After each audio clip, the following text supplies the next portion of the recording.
Picture this. A man grumbles about his lack of footwear, but his perspective shifts dramatically when he encounters a man without feet. This vivid image brings to life the proverb, "The man with no shoes complains until he sees the man with no feet." This proverb, rich in wisdom, throws light on the important concepts of perspective and gratitude. Often we get so entangled in our own world, our own problems, that we forget to take a step back and look at the bigger picture. We focus on our lack, our wants, and our desires.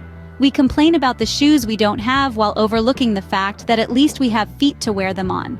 The essence of this proverb is not to compare sufferings, but to encourage appreciation for what we do have. Because when confronted with someone who has less or is in a worse situation, our minor inconveniences suddenly seem trivial, don't they? Now let's dive into some real-life examples that perfectly illustrate this proverb. Consider the tale of a successful businessman named Richard. Richard had climbed the corporate ladder with unwavering determination, accumulating wealth and status along the way. Yet he was perpetually unsatisfied, always yearning for more success, more recognition, more wealth.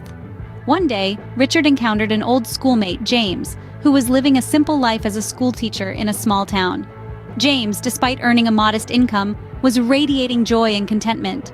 This meeting was a turning point for Richard. He realized that happiness didn't always equate to having more, but in appreciating what one already has.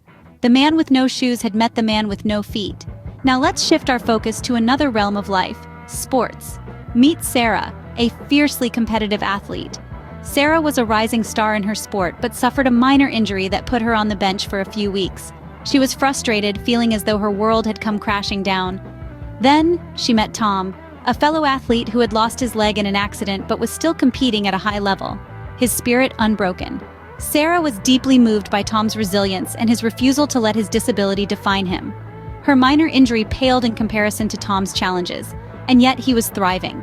This encounter changed Sarah's perspective on her situation, and she discovered a newfound gratitude for her abilities. Once again, the man with no shoes had met the man with no feet. These stories, though different in their details, carry the same powerful message. They remind us that it's easy to lose sight of our blessings when we're caught up in our own struggles.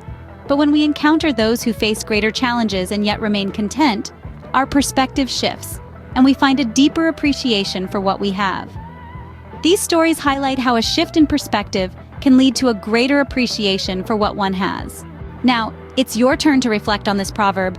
Picture those moments when you've found yourself dwelling on what's missing, when you've been consumed by the absence of something you desire. It's easy to get caught up in these feelings, isn't it? Yet, let's shift gears for a moment.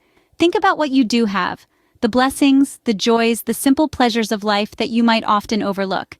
Now think about someone who might be in a less fortunate situation than you. How would they view your life and the things you take for granted? This is the essence of the proverb, "The man with no shoes complains until he sees the man with no feet." It's a gentle reminder to appreciate what we have, instead of lamenting what we lack. Remember, it's all about perspective. The next time you find yourself complaining about what you don't have, think about the man with no shoes. It might just change your outlook.